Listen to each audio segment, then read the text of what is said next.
ఏదో ఇక్కడికి వచ్చి చెప్పేటువంటి మాట కాదు. చాలామందికి మామూలుగా ఏదో ఒక ఫంక్షన్కి వెళ్ళినప్పుడు ఈ ఫంక్షన్ చాలా సూపర్ హిట్ అవుతుందండి, అందువల్ల నేను ఇలా కావాలని కోరుకుంటున్నాను, అందువల్ల మీ అందరికీ నేను చెప్పేది ఏంటంటే ఇది మామూలు రొటీన్. కానీ ఇది ఈ సినిమా నేను చూసినప్పుడు ఇంతకుముందు ఉత్సవం అనే ఒక సినిమా చూపించాడు ఎవరో మిస్టర్ అర్జున్ సాయి. చూపించినప్పుడు తను కూడా ఇంతమంది ఆర్టిస్టులు ఎక్కడ ఆర్ట్ ఉందో వాళ్ళని పట్టుకుని తీసుకొచ్చేసి ఏ క్యారెక్టర్కి పర్ఫెక్ట్గా సూట్ అవుతారో అని తెలుసుకొని చేసినటువంటి ఈ సినిమా, పైగా అంత అందమైనటువంటి టైటిల్ సహకుటుంబానాం. ఎంత బాగుందండి పేరు. ఎంతకాలం అయింది ఇట్లాంటి పేరు విని అనే ఆలోచన కూడా కలిగించే విధంగా అద్భుతమైనటువంటి సినిమాను నిర్మించిన నిర్మాతలకి, దర్శకులకి, నటీనటులకి నా హృదయపూర్వకమైన నమస్కారాలు తెలియజేసుకుంటూ ఈ సినిమాని మంచి విజయం సాధించే దిశగా మీరు తీసుకెళ్లాలని మిమ్మల్ని కోరుకుంటున్నాను, ప్రేక్షక మహాశయుల్ని కోరుకుంటున్నాను. Thank you very much. ఏమండి, అది నాకు సంబంధం లేదు. చేయకపోతే మీరు చేస్తే ముందే చేస్తే, కాబట్టి అది మీరు చెప్పండి అమ్మా. థ్యాంక్ యూ బ్రహ్మానందం గారు, thank you so much. And ఇప్పుడు నటకిరీటి రాజేంద్ర ప్రసాద్ గారిని మాట్లాడాల్సిందిగా కోరుకుంటున్నాము. సభా సరస్వతికి నమస్కారం. నా ప్రాణానికి ప్రాణమైన తెలుగు ప్రేక్షక దేవుళ్ళందరికీ నమస్కరిస్తూ, సహకుటుంబానం పద్మశ్రీ డాక్టర్ బ్రహ్మానందం గారు మాట్లాడిన తర్వాత నాలాంటి వాళ్ళు మాట్లాడటం, ఏం మాట్లాడినా మీ శిష్యులమే కదా సార్, మేము ఎంతోడమైనా మీ శిష్యులమే కదా. కానీ ముసలిముండా కొడుకు కదా నువ్వు. నేను ఏది ఏమైనా మా అనుబంధం, మా ఇది మీ అందరికీ తెలిసిందే. అహనా పెళ్ళంటి సినిమా, జంజాల్ గారు ఆ రోజులు ఇది వేరు. భగవంతుడి దయ వల్ల ఇంకా ఇప్పటికీ మేము ఇదే స్టిఫ్నెస్తో పనిచేయటం, మాతో పనిచేసిన వాళ్ళందరూ ఈ రేంజ్లో పెరిగిపోవడం, నాతో లగ్గం చేపించిన రమేష్ చెప్పాలి. కానీ సరే బాబు నువ్వు చెప్పాలి, నేను చెప్పనా? నాన్నకి ప్రేమతో. కానీ ఇవాళ చాలా పెద్ద పెరిగినందుకు అత్యంత సంతోషపడేవాళ్ళు నేను ఒకటి, నీకు తెలుసా విషయం. అలాగే ఇవాళ సహకుటుంబానం దీని గురించి 48 సంవత్సరాల నుంచి సినిమా ఇండస్ట్రీలో ఉన్న నేను ఒక రెండు మాటలు చెప్పాలి. ఎందుకు అనంటే, ఎస్, ప్రతి సినిమాకి ప్రాణం పెట్టి పనిచేస్తాం, చేస్తేనే ఇంతకాలం ఉంటాం, లేకపోతే ఎప్పుడో ఇంటికి పంపించేస్తారు. అందులో మొహాటం ఏమీ లేదు. అందులో సినిమా ఇండస్ట్రీలో అసలు మొహాటం లేదు. ఏం బ్రహ్మం, ఈ సినిమా ఇండస్ట్రీలో నువ్వు చూస్తున్నావు, నేను చూస్తున్నాను, జీవితంలో అంత ఈజీ కాదు. కానీ ఇంతకాలం వరకు కూడా మేము ఇంకా ఈ ఇండస్ట్రీలో మీ ముందు సహకుటుంబం అంటే, బ్రహ్మం ఏదో చెప్పడానికి ట్రై చేశాడు కుటుంబం అని. యాక్చువల్గా మీరందరూ ఎవరు, జర్నలిస్ట్ కుటుంబం నన్ను ఇన్ని సంవత్సరాల నుంచి సొంత బిడ్డలాగా కాసుకుంటూ వస్తున్నారు మీరందరూ. అందుకే నేను ఇప్పటికీ ఇలాగే ఉన్నాను.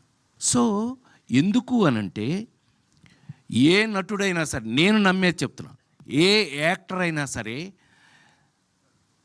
లాంగ్ ఇన్నింగ్స్ 100 సెంచరీలు 200 సెంచరీలు కొట్టాలి అనంటే, లాంగ్ ఇన్నింగ్స్ ఉండాలి అనంటే కనుక అది కేవలం నటులు కాదు, వాళ్ళు వేసే పాత్రలు, ఆ క్యారెక్టర్స్ గుర్తుంటేనే వాళ్ళు ఉంటారు, ఇక్కడ ఉంటారు.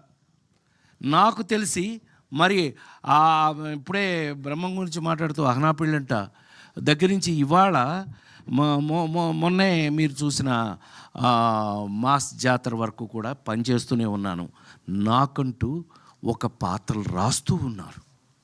నేను ఎక్కడ ఏంటి చాలా ఆశ్చర్యపోతారు మీరు. కొన్ని విషయాలు చెప్తే మీరు ఆశ్చర్యపోతారు. నాకే ఆశ్చర్యంగా ఉంటుంది ఒక్కోసారి. నిజమైనా మనం ఇది చేసామా?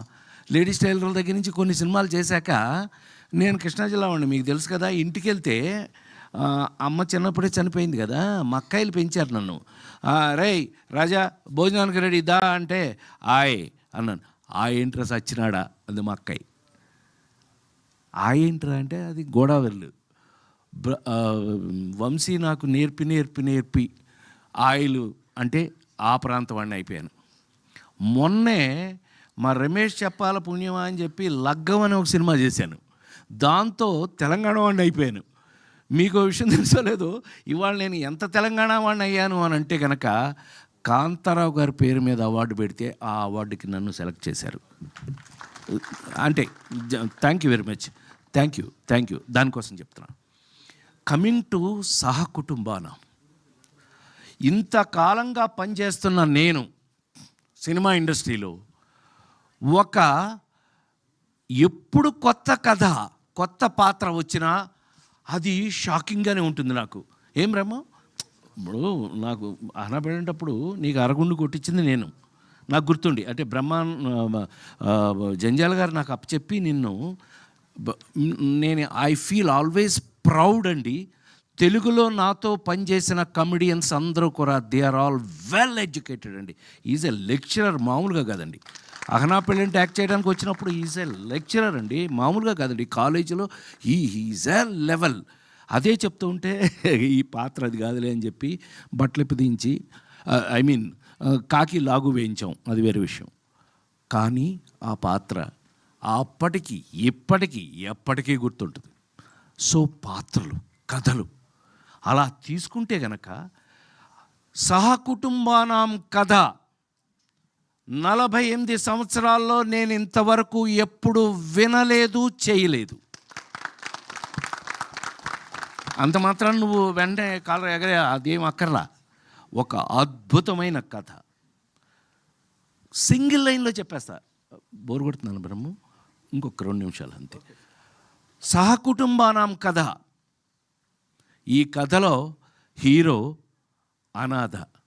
అనాథ ఏంటి, సహకుటుంబం ఏంటండి, ఏంటి అనుకుంటున్నారు కదా, అదే కథ.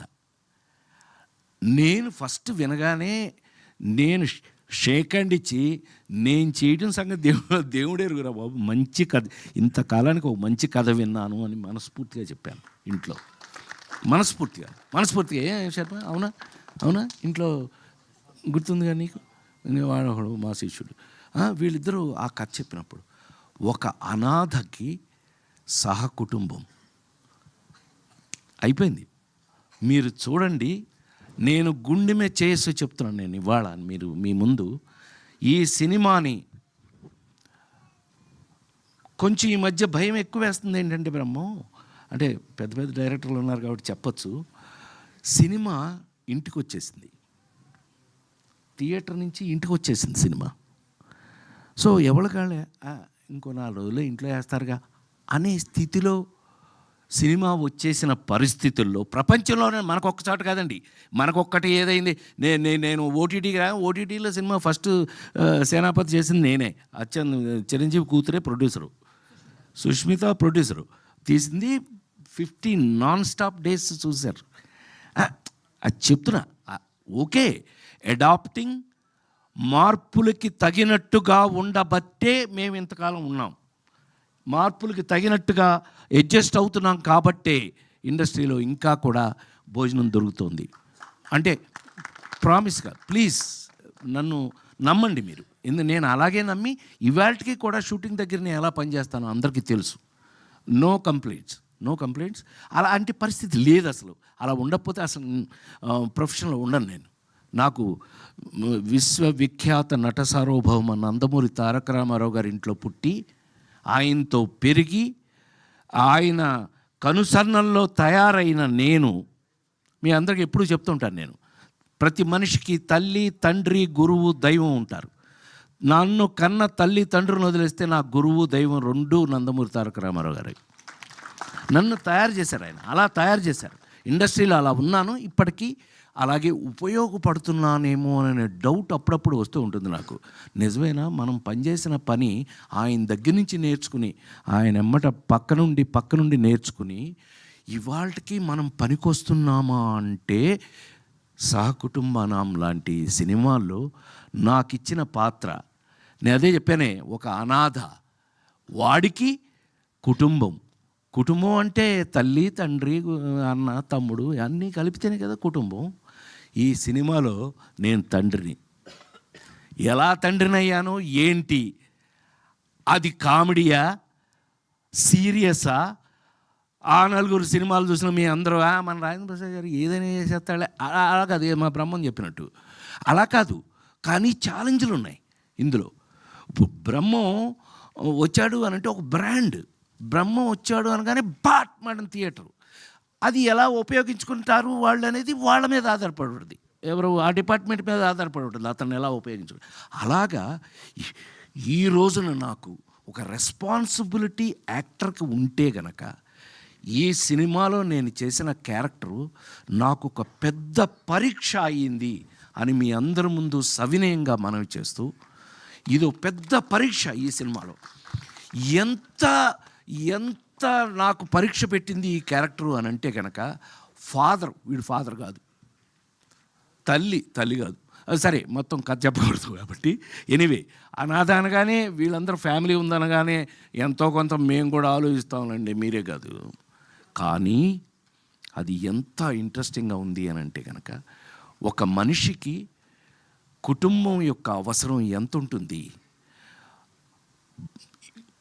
ప్రపంచంలో మరి ముఖ్యంగా భారతదేశంలో కుటుంబ వ్యవస్థకి ఉన్నటువంటి ఆ గొప్పతనం ఏంటి, ఆ కుటుంబ వ్యవస్థకి మనం ఇచ్చే గౌరవం ఏంటి అనే విషయాలతో సహా ఇంట్రెస్టింగ్గా సినిమాగా గమ్మత్తుగా చేయటం నాకు ఒక అద్భుతమైన ఎక్స్పీరియన్స్ ఇచ్చింది అని చెప్పి మనస్ఫూర్తిగా నేను మీ అందరికీ తెలియజేస్తూ, డెఫినెట్గా ఈ సినిమా 100% ఈ సినిమా మీ అందరికీ నచ్చుతుంది, నచ్చి తీరాలి అని మనస్ఫూర్తిగా కోరుకుంటూ, మేమేం చేశామో ఏమ్మా వెళ్ళిపోనా నువ్వు ముందుకు వచ్చాను సార్ దారి ఇవ్వడానికి. సరే నువ్వు ముందుకు వస్తుంటే ఒకవేళ నన్ను వెళ్ళమంటున్నావేమో. ఆ దారి ఇవ్వడానికి జరిగాను సార్. అనంత్ శ్రీరామ్ గారు వచ్చారు. అనంత్ శ్రీరామ్ గారు please join the stage. Anant Sriram గారిని స్టేజ్ మీదకి రావాల్సిందిగా మనస్ఫూర్తిగా కోరు. నీ పని నేను చేస్తున్నానే, అప్పుడప్పుడు నీ పని నేను కూడా చేస్తాను. అనంత్ శ్రీరామ్ గారు వేదిక మీద విచ్చేయవలసిందిగా. వీరు నాకు ఎంత ఇష్టం అంటే, వీళ్ళ ఊరిలో వీళ్ళ ఇంట్లో షూటింగ్ చేసిన వాడిని నేను. వీళ్ళ ఊర్లో మీ ఇంట్లో తెలుసుగా నీకు, టామీ అని ఒక సినిమా పెద్ద నంది అవార్డులు అవన్నీ వచ్చినాయి, నాకు ఎస్ రంగారావు అవార్డు అది వచ్చింది. అండ్ తను అప్పుడు ఎంత చిన్న కుర్రాడు, కానీ ఇవాళ తెలుగు వాళ్ళు చెప్పుకునే అంత అద్భుతమైన రచయిత అయినందుకు నేను చాలా గర్వపడుతున్నాను. ఐ ఫీల్ మా మా మా బిడ్డలాగా నేను చాలా గర్వపడుతున్నాను. సారీ. సో సహకుటుంబానాం, కమింగ్ బ్యాక్ టు సహకుటుంబానాం, ఈ సినిమాని నాతో వర్క్ చేసేటప్పుడు ఒక చిన్న ఎక్స్పీరియన్సే చెప్పచ్చు. రామ్ ఇతను బేసిక్గా డ్యాన్స్ ఫ్యామిలీ, అంటే he's basically a classical dancer. ఇతను ఆ శివుడు అది చేసి చూపించినప్పుడు ఓ మై గాడ్ అని మీకు మీ అందరికీ ఐడియా ఉండి ఉంటుంది. బట్ నా తరఫున నటుడుగా చెప్పాలి అని అంటే కనుక, మేము ఎట్లాగైతే ఫిల్మ్ ఇన్స్టిట్యూట్లో చదువుకుని నేను గోల్డ్ మెడల్ తీసుకుని నేను ఆథెంటిక్ యాక్టర్ని ఎలా అని మా బ్రహ్మం చెప్పాడో, అట్లాగే డ్యాన్సర్గా ఆ ఎక్స్ప్రెషన్స్ అది కానీ ఈ సినిమాలో పాటలు అవి చేయటం చాలా మామూలు అయిపోయింది అతను. కానీ మిగతావి నాకు సంతోషం కలిగించిన విషయం ఏంటంటే, బ్రహ్మం వర్క్ చేసేటప్పుడు తను వచ్చి, సార్ ఇక్కడ ఎలా ఎలా చేయాలో మీరు పిచ్చోడా నన్ను అడుగుతామండి, నాకు తెలియదు, డైరెక్టర్ గారిని అడగమన్నా, డైరెక్టర్ గారే చెప్పారండి మిమ్మల్ని అడగమని అన్నాడు. అని డైరెక్టర్ గారు నన్ను అడగమన్నారని చెప్పారంటే అంత అంటే ఇది ఎందుకు చెప్పొచ్చాను అంటే, దయచేసి క్షమించండి అది చెప్పినందుకు. నేను ఎందుకు ఇది చెప్పాను అని అంటే, అంత ఇంట్రెస్ట్గా తెలుసుకుని నేర్చుకుని, ఎందుకనంటే సైకలాజికల్ క్యారెక్టర్ మీ అందరికీ తెలుసు. నేను ఏ లేడీస్ టైలర్ దగ్గర నుంచి ఏ ఆనాలుగురు దగ్గర నుంచి ఏ వరకు వెళ్ళానో నేర్చుకుంటూ ఉన్నానో, ఇంకా నేర్చుకుంటున్నానో మీ అందరికీ తెలుసు. కానీ అది నేర్చుకుంటూ డిస్కస్ చేస్తూ అతను, సార్ మీరు ఏదిలో నేను నాకు అంటే మీరు చెప్పండి గురుగారు నేను చేస్తాను అని ఎంతో ఇంట్రెస్టింగ్గా నేర్చుకుని మరీ చేశాడు. I wish you all the best. God bless you. డెఫినెట్గా నువ్వు ఈ వర్క్ చేసిన విధానానికి 100% ఇది నీకు ఉపయోగపడుతుంది. ఎందుకంటే మేమందరం, నేను చెప్పాను కదా ఇందాక, మహానుభావులు అయిన వారి పక్కన నిలబడి చేయగట్టుకుని నేను నందమూరి తారక రామారావు దగ్గర నుంచి మీ అందరికీ తెలుసు ఆయన ఏ రేంజ్ యాక్టరు, ప్రపంచంలో అని అంటే కనుక రాముడు చేయటం ఈజీ, రావణాసురుడు చేయటం కష్టం. సారీ బ్రహ్మ, ఇంకొక 2 నిమిషాలు తీసుకుంటా. కృష్ణుడు చేయటం ఈజీ, దుర్యోధనుడు చేయటం చాలా కష్టం. ఎన్టీ రామారావు గారిని గురించి నాతో పెద్ద ఆయన అక్కినేని నాగేశ్వరరావు అన్నాడు, ఒరేయ్ నువ్వు ఆ ఇంట్లో పుట్టావురా, కానీ మీ వాడంటే నాకు ఎందుకు భయమో తెలుసా అన్న. మీకు భయమా? భలేవాళ్ళండి మీ ఇద్దరు జోకులు వేసుకుంటారు. మీ వాడంటే నాకు ఎందుకు భయం అంటే, రాముడు వేసినప్పుడు కృష్ణుడు వేసినప్పుడు భయపడలేదురా, రావణాసురుడును దుర్యోధనుడు వేసినప్పుడు భయపడిపోయాను రా బాబు. ఆ ఎక్స్ప్రెషన్ ఏంటి, హౌ ఒక క్లోజ్లో ఎంత చేస్తే దుర్యోధనుడు కనిపిస్తాడు. మరి కృష్ణుడు చేసిన వాడే కదా ఆయన. రేంజ్ ఎక్కడ రేంజ్ అండి. ఇవన్నీ ఆయన ఎంత దాని మీద వర్క్ చేస్తే, ఎంత కష్టపడితే అంత గొప్ప నటుడు అయ్యాడు అని అంటే కనుక, ఇదిగో ఇలా కష్టపడి నేర్చుకుని కొద్ది కొద్దిగా వస్తే ఇవాళ మీ ముందు నిలబడే అర్హత, అవకాశం నాకు కలిగింది అని మరొకసారి తెలియజేస్తూ, God bless you, God bless you. కుర్రాడు చాలా కష్టపడి చేశాడు, రేపు మీకు సినిమాలో కనిపిస్తుంది. సో ఈ సినిమాలో ప్రతి ఒక్కళ్ళు కూడా, బ్రహ్మం దగ్గర నుంచి అందరూ కూడా, ఈ సినిమాలో ఉన్న వాళ్ళందరూ కూడా వాళ్ళ రేంజ్లో, మరి ముఖ్యంగా కుటుంబం, మా కుటుంబం, పెళ్ళాం, వాడు తమ్ముడు, చెల్లెలు, మొత్తం భలే. నాకు చెప్పాను కదా, కథ ఎప్పుడైతే ఇంట్రెస్టింగ్గా ఉందో చేసేటప్పుడు వర్క్ కూడా ఇంట్రెస్టింగ్గానే ఉంటుందండి. To be very frank. అంటే ఇంకా ఇంట్రెస్ట్ అంటే 48 ఏళ్ళ నుంచి చేస్తున్నామని అనుకోకండి. 48 ఏళ్ళు కాదు, భగవంతుడు నాకు ఎంతవరకు అవకాశం ఇస్తే అంతవరకు చేస్తే, ఈ ఇంట్రెస్టింగ్గా ఉన్నటువంటి కథలు, పాత్రలు, నేను చెప్పాను కదా మీకు, ఎంత కాలమైనా ఎవరైనా గుర్తుండాలి అని అంటే వాళ్ళు వేసిన పాత్రలే, వాళ్ళు కాదు. తీసి పారండి, వాళ్ళు గుర్తుంటారంటే అది బుల్షిట్, అదంతా నిజం కాదు. వాళ్ళు నిజం కాదు, వాళ్ళు వేసిన పాత్రలే మన జీవితంలో గుర్తుంటాయి అనటానికి మరొకసారి మీ అందరి ముందు ఎక్కువ సమయం తీసుకున్నందుకు క్షమించాలని కోరుకుంటూ, సహకుటుంబానాం సినిమా వస్తుంది. మీ అందరికీ సినిమా మీద ఏమాత్రం ప్రేమ ఉన్నా దయచేసి థియేటర్లో చూడండి. ఇంకా మీదట ఇది నా పర్సనల్ రిక్వెస్ట్. ఎందుకనంటే కాస్త థియేటర్లో సినిమా చూస్తే కానీ మాకు ఊపిరాడదు. ఎస్, ఎట్లాగూ ఇంటికి వస్తుంది, ఇంట్లో ఎట్లాగూ సినిమా మీరు చూస్తారు, ఎన్నిసార్లైనా చూస్తారు.